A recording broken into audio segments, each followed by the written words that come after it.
Good morning, Sully. What's happening, buddy? Currently, I'm sitting in my car in the Washington Township High School parking lot, awaiting what I'm sure will be a classic between Delsey and the Minute Maids, and just enjoying my time with you, man. I'm excited to be back on. Hey, I like the crab bow tie for Easter. That was a nice touch. Yeah, I decided to go with a little seafood on Easter, a little salmon pants, little crab tie. It all worked out very well. It was a great day.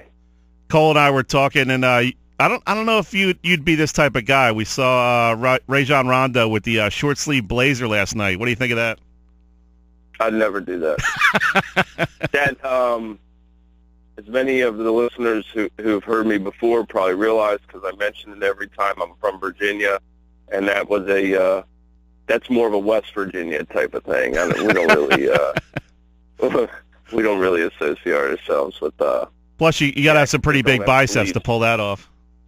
Well, look, Rajon Rondo's arms. Nothing against him; he's a professional athlete, but his arms aren't much bigger than mine. He's not exactly Hulk Hogan, Yeah, but you go a size small on that, and maybe you fill it out a little better. It's one of those things that I try not to be too judgmental about stuff like that. But when you see a pro athlete wearing that, it kind of brings you back to that one statement you always make, which is, who let you out of the house with that on? Nobody said, you might need to take a look in the mirror before that happens. So let's dive into some softball here. You mentioned you're out at the Minute Maids, and they took one on the chin here this week against Egg Harbor Township, which is really looking good. I was surprised at how good they looked, considering some of the talent they lost from last year's team. Yeah, I was surprised at that result. Not that Egg Harbor Township won, but that they won as convincingly as they did, 9-0. And when I looked at it and saw that, and then Township also lost yesterday to Shawnee, I thought, man, when's the last time Washington Township has lost games kind of bunched together like this? And actually, it was around this same time last year. They lost to EHT 8-0. And they lost 3 more games in, I think, the span of a week, and bounced back. So I'm interested to see how they perform against Delsey, and if they are, this is just one of those swings that kind of replicates itself a year later. But Tori Strom, and talking to her about that performance, she was excited, and I think she's very happy to be in the circle, in control this year for the Eagles of Egg Harbor Township. And I'll be honest, I don't know that there's a better team in South Jersey right now. I mean, maybe Delsey. If you look last week, Rancocas Valley was our number 1 team. They lost to rival Northern Burlington 3-2. Northern Burlington lost to Kingsway. Kingsway split with Millville. Delsey's unbeaten. Egg Harbor Township is unbeaten. Right now, those 2 teams seem to be the cream of the crop. But again, we'll see. You never know with high school softball. Township could beat Delsey here in a matter of minutes, or maybe it goes the other way. We'll see. Watch out for the Stags, man. Mainland's looking pretty good. They scored a big win over Absegami yesterday. 4 home runs in 1 inning, dropped 17 on the Braves. So their offense is really coming along. I know they're still trying to figure out what they want to do with the pitching. I know Jillian McCarthy has been trying to come back from that arm injury, but they've got Bailey Arena really stepping up at her game inside the circle. And they got 3 left-handed hitters that are some of the best in South Jersey. So they might be a team to look out for in South Jersey as well. I was real high on Mainland at the beginning of the season, looking at what they brought back. And I don't want to say I worry about it, but I do have a little bit of concern with the pitching and the defense. I mean, they got to keep the numbers down, and they have done a better job of that early in the year. Maybe not so much. They can score. There's no doubt about it. But at some point, especially in softball, you're going to run into some great pitchers. And the key is not just can you push a runner to a cross, which we know some of these teams are capable of, but can you prevent the other team from getting off the board? And that sounds like basic math, but in softball, as you know, those runs become few and far between in the postseason. And that's what they gotta work on. Is like you said, if they figure out the pitching situation, their team I really do like. I know they have some spectacular players. I know that Arena has been great for them in her career. Mackenzie Brennan is great as well. So, we'll see what happens with the Stangs. I'm not sleeping on them. They did put a healthy beat down on after the game yesterday. I did see that. That opened my eyes. Talking with Mark Trible of the Courier-Post.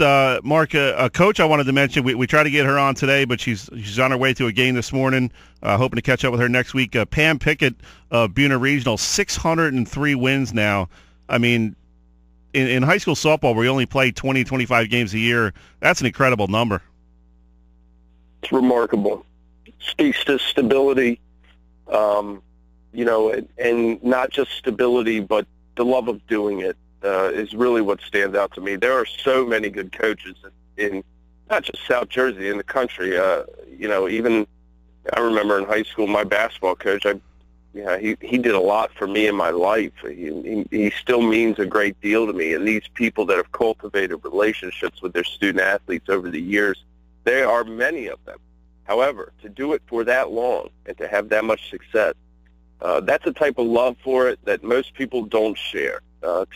Nowadays, to go 10 years, 15 years is kind of a big accomplishment with one gig.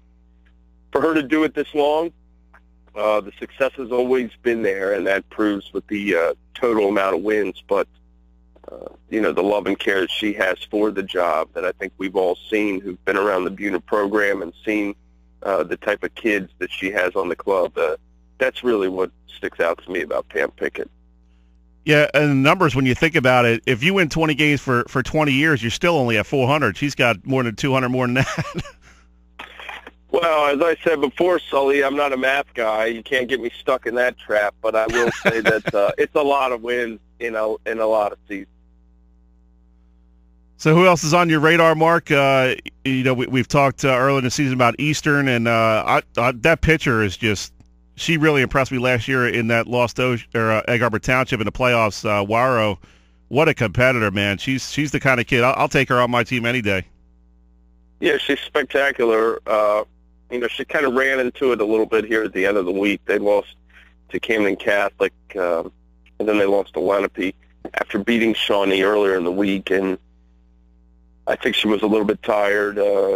She is very, very good. And Eastern, hopefully they can get some stuff clicking here in May for their hopes of getting back to the South Jersey final. What sticks out to me the most is the fact that I think usually at this time we kind of know who the 2 or 3 best teams are, and they've separated themselves.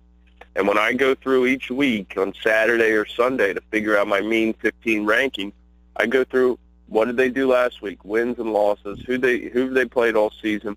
And I'll be honest with you, at this point it looks like a ransom note. There is so much parity among the top of South Jersey. It has just become, I don't know if we got a lot of great teams up top that are knocking each other off, or if we haven't quite figured out who our perennial power is going to be this year. And I think it's kind of the latter rather than the former. And it's caused a lot of parity. I will say that it's tough to figure out who's going to be where. Such and such beat such and such, then lost by 10 to another team that beat another team and lost to this team, and it really becomes. I don't know if you ever saw the movie the Number 23 with Jim Carrey. I think I was one of 23 folks who actually witnessed that movie, but that's what it's like. You're locked in a room writing on the walls. It's nuts. Well, hopefully we'll start to see things shake out here in the next 2 weeks or so as we get some more games per week, and hopefully this weather breaks like Kevin was saying, and start to get a little more momentum in the season. Yeah, I think that will happen. Spring break screwed up a lot of teams' momentum. You just can't really take a week or 10 days off, and kids go out of town, they go out of the country.